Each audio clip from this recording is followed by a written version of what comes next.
इस इतने बड़े शहर में कहीं रहता है एक कवि।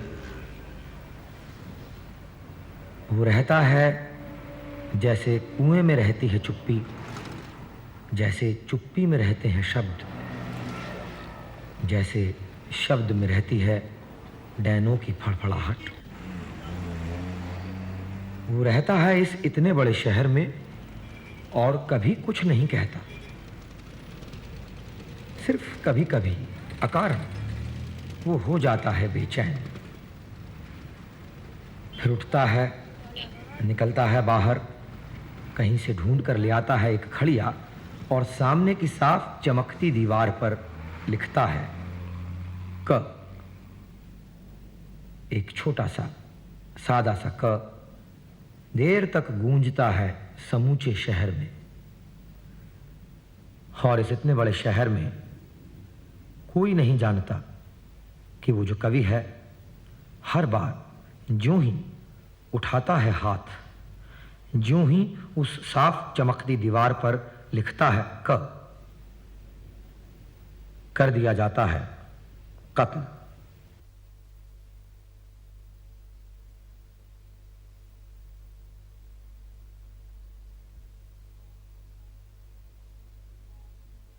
कविता एक का अन्य से जुड़ने की प्रक्रिया है। अन्य से जुड़ने की जो ये प्रक्रिया है, ये खामोशी को तोड़ती है, चुप्पी को तोड़ती है, दोनों के बीच की चुप्पी को तोड़ती है। और इस तरह शब्द दोनों के बीच एक खास तरह के सेतु का काम करता है। तो ये जो भूमिका शब्द की है, जो कविता शब्द के माध्यम से करती है, वो एक तरह का मेरे निकट एक तरह का सामाजिक कर्म है। कविता मेरे लिए एक सामाजिक कर्म है और इस सामाजिक कर्म में ही कविता की अर्थवत्ता मेरे लिए निहित है। आज हम केदारनाथ सिंह द्वारा रचित एक छोटा सा अनुरोध कविता पढ़ें। एक छोटा सा अनुरोध। आज की शाम जो बाजार जा रहे हैं उनसे मेरा अनुरोध है, एक छोटा सा अनुरोध। क्यों न ऐसा हो कि आज शाम हम अपने थैले और डोलचियाँ रख दें एक तरफ और सीधे धान की मंजरियों तक चलें। जयंती आप पढ़िए। चावल ज़रूरी है आटा दाल नमक पुदीना, पर क्यों ना ऐसा हो कि आज शाम हम सीधे वहीं पहुँचें, एकदम वहीं जहाँ चावल दाना बनने से पहले सुगंध की पीड़ा से छटपटा रहा हो। उचित यही होगा कि हम शुरू में ही आमने सामने बिना दुभाषिए के सीधे उस सुगंध से बातचीत करें। यह रक्त के लिए अच्छा है, भूख के लिए, नींद के लिए। कैसा रहे बाजार ना आए बीच में और हम एक बार चुपके से मिलाएं चावल से, मिलाएं नमक से, पुदीने से। कैसा रहे एक बार, सिर्फ एक बार। दरअसल ऐसा है कि कविता वस्तुतः लोगों से ये नहीं कहना चाहती कि वो खेत तक जाएं और मंजरियों को देखें, सुने, जानें, बल्कि केवल ये उसका उद्देश्य है कि वो एक ख़ास तरह की कोशिश से, बल्कि कहना चाहिए कि एक सुखद अतिरंजना से उस एहसास को जगाए जो लोगों के भीतर धीरे धीरे ख़त्म हो गया है, मर गया है। यानी मंजरियों की का सौंदर्य, प्रकृति का अपना सौंदर्य, उसके पीछे का सारा संघर्ष, ये सब कुछ जिसको लोग धीरे धीरे भूलते जा रहे हैं। आपकी इस कविता में चावल के दाना बनने से पहले सुगंध की पीड़ा से छटपटाने का क्या अर्थ है? ये दिलचस्प सवाल पूछा। दरअसल सुगंध की पीड़ा शब्द जो है वो दो संकेत अपने भीतर छिपाए हुए हैं।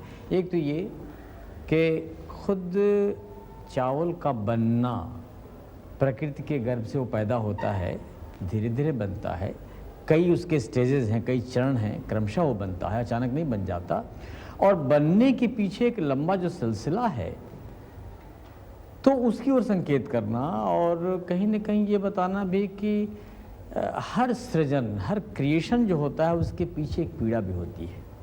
चावल के बनने के पीछे भी एक पीड़ा है, एक सफरिंग है। और जब हम पीड़ा की बात कर रहे हैं तो पीड़ा सिर्फ चावल की पीड़ा नहीं है, चावल के बनने की पीड़ा नहीं है, बल्कि चावल बनाने वाले की पीड़ा भी संकेतित है उसमें, दोनों बातें हैं। इसलिए दो संकेत उसके साथ जुड़े हुए हैं और मेरा ख्याल है कि वो अच्छा, दूसरा क्या कि स्वयं सुगंध जो है वो एक सौंदर्य है, एहसास है, बोध है, उसका संबंध मनुष्य की घ्राण शक्ति से है। तो चावल केवल खाने की चीज़ नहीं है, उसमें खास तरह की खुशबू छिपी हुई है, उसका एहसास भी साथ साथ मनुष्य को होना चाहिए। केवल उसकी जिह्वा उसका स्वाद ले वही नहीं, बल्कि जिह्वा के साथ साथ अन्य जो उसकी इंद्रियां हैं, उन सभी इंद्रियों से उसका साक्षात्कार, उसको जानना, उसकी उत्कटता से पहचान, ये कहीं न कहीं उद्दिष्ट है इसके अंदर। आपकी एक दूसरी कविता बादलों हमने पढ़ी है, जिसकी कुछ पंक्तियां हैं, घर बादल, आंगन बादल, सारे दरवाजे बादल, तन बादल, मन बादल, ये नन्हे हाथ पांव बादल। यहाँ बादल शब्द की आवृत्ति आपने बार बार क्यों की है? तो ऐसा है कि आवृत्ति कविता का एक बड़ा आजमाया हुआ नुस्खा है, दोहराना, और कवि करता है, अक्सर करता है ये।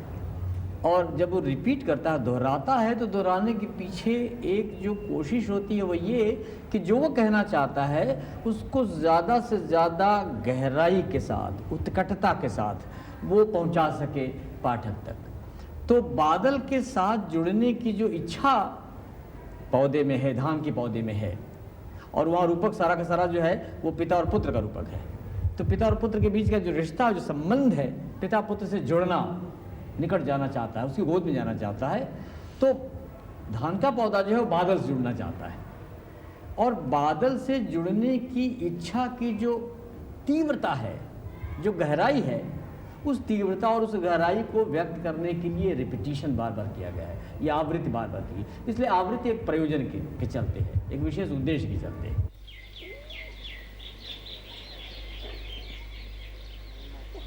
बहुत दिनों पर घर आया हूँ, पूछ रहा हूँ घर, कच्ची लोनी मिट्टी वाला, चूल्हे और अंगीठी वाला, गर्म महकता घर। बहुत दिनों बाद जिस कच्ची लोनी मिट्टी वाले घर की तलाश कवि केदार को है, वह उत्तर प्रदेश में बलिया जिले के चकिया गांव का उनका अपना घर है। यहीं 1934 में पैदा हुआ था कवि, एक साधारण से काश्तकार के घर। यहीं होश संभाला था और सीखा था जिंदगी का पहला क से कबूतर भी होता है और कवि भी। उनको और उनकी कविता को अपने आप से अलग करके देखना बहुत मुश्किल लगता है। उनकी कविता जो बहुत छोटी सी कविता है, उसकी कुछ पंक्तियां मुझे याद आ रही हैं। उसका हाथ अपने हाथों में लेकर मैं सोचता हूं कि इस दुनिया को उन हाथों की तरह गर्म और सुंदर होना चाहिए। एक ओर ये गर्म और सुंदर हाथ और दूसरी ओर ये दुनिया जिसे उतना ही गर्म और सुंदर होना चाहिए। ये दो चिंताएं केदारनाथ सिंह की कविता में साथ साथ मिलेगी। सच पूछा जाए तो जिंदगी में और इस दुनिया में जो भी सुंदर है और सुंदर लगता है, उसके बिंबों प्रतीकों को ढूंढ कर उन्होंने रखने की कोशिश की है। इसलिए उनकी कविता में आज की ज़िंदगी में जो बस सबसे महत्वपूर्ण चीज़ मुझे दिखाई पड़ती है, वो एक शब्द कहूँ तो पदार्थमयता। आज की ज़िंदगी इतनी निराकार, निर्गुण, अमूर्त, अब्स्ट्रैक्ट है कि हम ठोस, मांसल, रूप, रस, गंध के स्वाद को, अनुभव को भूलते चले जा रहे हैं। मैंने पहली बार स्कूल से लौटते हुए उसकी लाल लाल ऊंची मेहराबें देखी थी। यह सर्दियों के शुरू के दिन थे, जब पूरब के आसमान में सारसों के झुंड की तरह डैने पसारे हुए धीरे धीरे उड़ता है माझी का पुल। वह कब बना था कोई नहीं जानता। किसने बनाया था माझी का पुल यह सवाल मेरी बस्ती के लोगों को अब भी परेशान करता है। तुम्हारे जन्म से पहले, कहती थी दादी, जब दिन में रात हुई थी उससे भी पहले, कहता है गांव का बूढ़ा चौकीदार। क्या ये सच नहीं है कि एक सुबह इसी तरह किनारे की रेती पर पड़ा हुआ मिला था माझी का पुल? बंसी मल्लाह की आंखें पूछती हैं।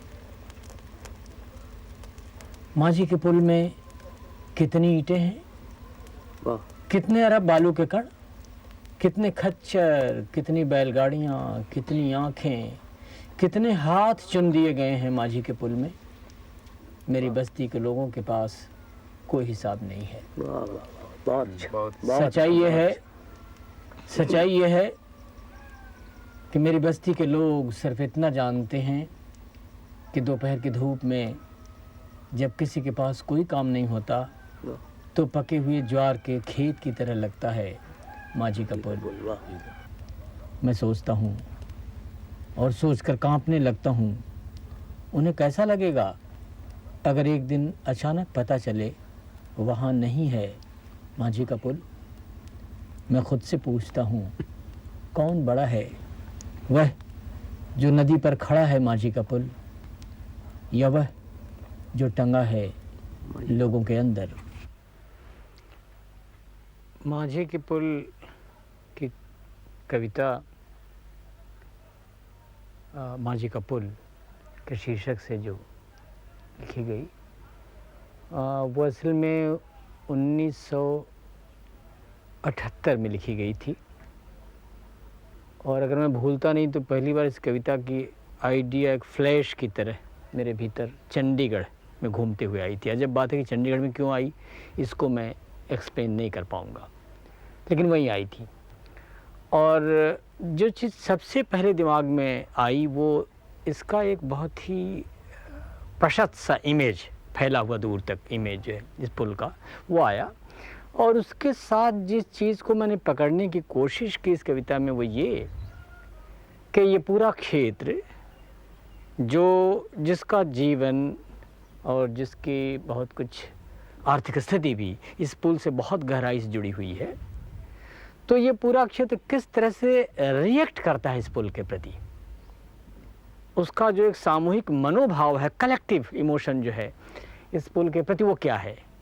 सिर्फ मेरी अपनी स्थिति नहीं, अपनी प्रतिक्रिया नहीं, बल्कि पूरे इस जनपद की प्रतिक्रिया जो पुल के प्रति है, और उसको, उस कलेक्टिव कॉन्शस को मैंने पकड़ने की कोशिश की थी। कॉन्शस या अनकॉन्शस जो भी कह लीजिए, उसको पकड़ने की कोशिश की थी। और इसलिए वो पूरी कविता जो है वो तरह तरह के इमेजेस में, तरह तरह के बिंबों में अपनी बात कहने की कोशिश करती है।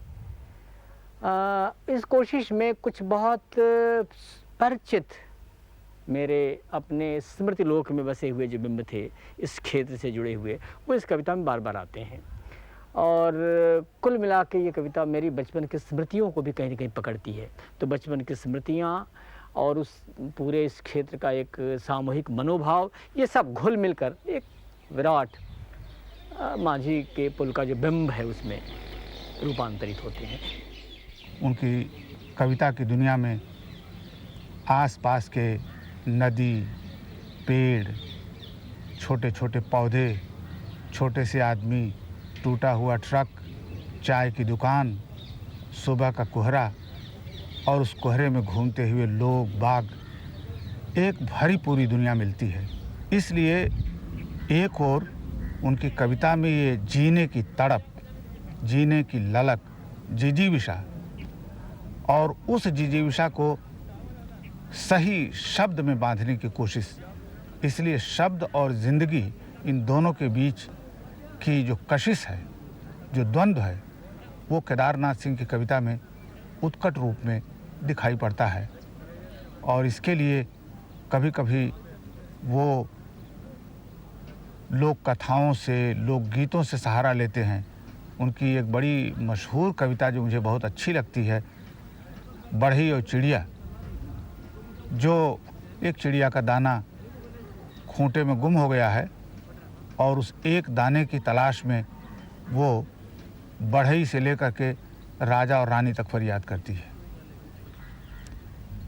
अब इस छोटी सी चीज़ को राजा बढ़ई को डांटता नहीं है, बढ़ई खूंटा चीरता नहीं है, और उस खूंटे में दाल छिपी हुई है, और वो जब तक मिले नहीं तो चिड़िया जिए कैसे।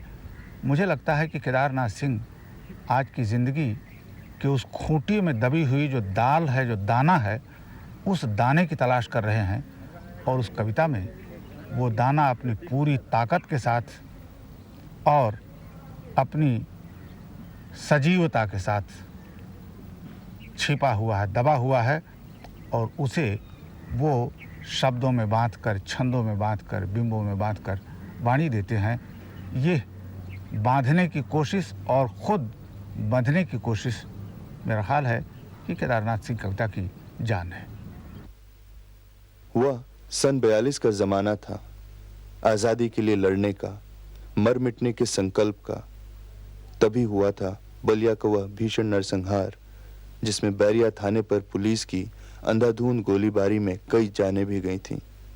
अपनी आंखों से देखा था 9 साल के केदार ने दमन और अत्याचार का वह भयावह दृश्य। जो लोग थाने में घिरे हुए थे, उसमें उनके पिता भी थे।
जमा घटा का हिसाब लगाता केदार ऊंची पढ़ाई के लिए बनारस आ गया, काशी हिंदू विश्वविद्यालय।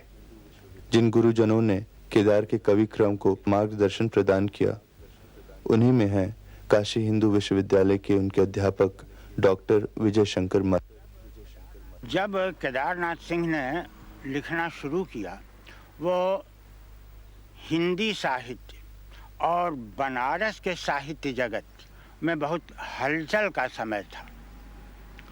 प्रगतिवाद का जोर एक ओर, प्रयोगवाद का जोर एक ओर, नई कविता का जोर एक ओर, निषेधात्मक स्वरों की गूंज एक ओर, संवाद स्थापित करने के लिए प्रयत्नशील स्वरों की गूंज एक ओर। इस बीच उन्होंने अपनी काव्य यात्रा जारी रखी और कभी भी राजनीतिक, सामाजिक या वाद प्रवादों से घिरे साहित्य की हवा में ऊपरले स्तर पर बहते हुए मिथ और मुहावरों को कभी नहीं उन्होंने लिया। उन्होंने बराबर सहज रूप में जिंदगी के बदलाव को देखा, समझा और उसे बराबर व्यक्त करने की चेष्टा की। दरअसल बनारस में ही एक तरह से कहना चाहिए कि मैं दूसरी बार पैदा हुआ।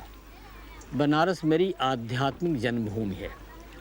गांव में पैदा हुआ भौतिक रूप से, लेकिन दूसरी बार थोड़ी बहुत चेतना जो मिली वो बनारस में आके मिली। और इस मानी में बनारस का मैं ऋणी हूँ। बनारस ने बहुत दिया, और जो सबसे बड़ी बात बनारस ने दी, जिसके प्रति मेरे मन में एक विलक्षण आभार का भाव निरंतर रहेगा, वो ये कि बनारस चूँकि परंपरा से गहराई से जुड़ा हुआ शहर है और उस परंपरा की कई सारी विकृतियाँ भी मौजूद हैं यहाँ, तो इनको देखने और जानने की एक जगह मुझे बनारस में मिली, एक अवकाश मिला उसका। और मैंने कोशिश की कि हमारी जो अपनी परंपरा है उसके जो वो तत्व हैं, जो सक्रिय तत्व हैं, जो जीवन तत्व हैं, उनको पहचानूं, उनसे जुड़ूं। इस शहर में बसंत अचानक आता है, और जब आता है तो मैंने देखा है लहरतारा या मड़ुआडीह की तरफ से उठता है धूल का एक बवंडर, और इस महान पुराने शहर की जीभ किरकिराने लगती है। जो है वह सुगबुगाता है, जो नहीं है वह फेंकने लगता है पचखियाँ। आदमी दशाश्वमेध पर जाता है और पाता है घाट का आखिरी पत्थर कुछ और मुलायम हो गया है। सीढ़ियों पर बैठे बंदरों की आंखों में एक अजब सी नमी है, और एक अजब सी चमक से भर उठा है भिखारियों के कटोरों का निचाट खालीपन। तुमने कभी देखा है खाली कटोरों में बसंत का उतरना? ये शहर इसी तरह खुलता है, इसी तरह भरता और खाली होता है ये शहर। इसी तरह रोज़ रोज़ एक अनंत शव ले जाते हैं कंधे अंधेरी गली से चमकती हुई गंगा की तरफ। यही मैंने लिखना शुरू किया, और जब लिखना शुरू किया तो बनारस का साहित्यिक माहौल थोड़ा खाली खाली सा था, और एक छोर पर त्रिलोचन शास्त्री काम कर रहे थे, दूसरे छोर पर कुछ गीतकार कवि थे। मुझे जहाँ भावी साहित्य के का प्रबल रूप दिखाई पड़ा, वो परंपरा थी जिसका नेतृत्व त्रिलोचन शास्त्री चुपचाप कर रहे थे। हालांकि त्रिलोचन को यहाँ कोई स्वीकार नहीं करता था, वो उपेक्षित एक कोने में पड़े हुए थे। और उन्हीं के प्रभाव में पहले मैंने थोड़े वो सोनेट भी लिखे थे, जो तीसरा सप्तक में हैं, संग्रहित हैं। मेरे ऊपर जो सबसे निर्णायक प्रभाव था वो त्रिलोचन शास्त्री का उन कविताओं का था, जो उस दौर में लिख रहे थे। इसलिए मैं स्वीकार करता हूँ कि मेरे सच्चे काव्य गुरु या कविता के क्षेत्र में पथ प्रदर्शक त्रिलोचन जी थे। कभी सही सांझ बिना किसी सूचना के घुस जाओ इस शहर में, कभी आरती के आलोक में इसे अचानक देखो। अद्भुत है इसकी बनावट, ये आधा जल में है, आधा मंत्र में, आधा फूल में है, आधा शव में, आधा नींद में है, आधा शंख में। अगर ध्यान से देखो तो ये आधा है और आधा नहीं है। लेखक का विचार है, गलत है। नए कविता के हाशिए पर था कवि अपनी निजी मुहावरे की पहचान तलाशता हुआ। इस तलाश में थी गांव से नगर और नगर से महानगर की यात्रा। दिल्ली के जवाहरलाल नेहरू विश्वविद्यालय में प्रोफेसर होकर कवि राजधानी में बस तो गया, लेकिन उसकी काव्य कल्पना में बसे गांव और नगर छूटे नहीं। दरअसल जब तक मैं इस क्षेत्र में था और दिल्ली नहीं गया था, तब तक शायद ये द्वंद्व इतना तीखा नहीं था। दिल्ली जाने के बाद एकदम कंट्रास्ट, कहाँ दिल्ली और कहाँ मेरा गांव। तो ये जो दो ध्रुव जैसे हैं, इनके बीच का जो अंतर है, इस अंतर ने मुझे बहुत ज़्यादा कई स्तरों पर मथा दिल्ली जाने के बाद। और इस द्वैत ने ही शायद, और ये जो कंट्रास्ट था जो दिल्ली कारण मुझे मिला, इसने मेरी एक तरह से मदद की। मैं कहना चाहूँगा कि मैं उस कॉन्टेक्स्ट में रख के, उस संदर्भ में रख के अपने गांव को, अपने लोगों को, अपने क्षेत्र को, और सबसे ज़्यादा उन इमेजेस को जो मेरे स्मृति लोक में कहीं बसे हुए थे, उनको पकड़ने, उनसे जुड़ने, उनको खुद अपने भीतर व्याख्यायित करने की एक पृष्ठभूमि मुझे दिल्ली ने दी, उस द्वैत ने दी, उस विरोध ने दी। तो मैं ये मानता हूँ कि अगर दिल्ली में ना होता, मैं शायद इस तरह से इतना ज़्यादा, इतनी शिद्दत से अपने गांव को याद नहीं कर पाता। मुझे विश्वास है यह पृथ्वी रहेगी, यदि और कहीं नहीं तो मेरी हड्डियों में ये रहेगी। जैसे पेड़ के तने में रहते हैं दीमक, जैसे दाने में रह लेता है घुन, यह रहेगी प्रलय के बाद भी मेरे अंदर। यदि और कहीं नहीं तो मेरी जबान और मेरी नश्वरता में यह रहेगी। और एक सुबह मैं उठूंगा पृथ्वी समेत, जल और कच्छप समेत मैं उठूंगा और चल दूंगा उससे मिलने, जिससे वादा है कि मिलूंगा।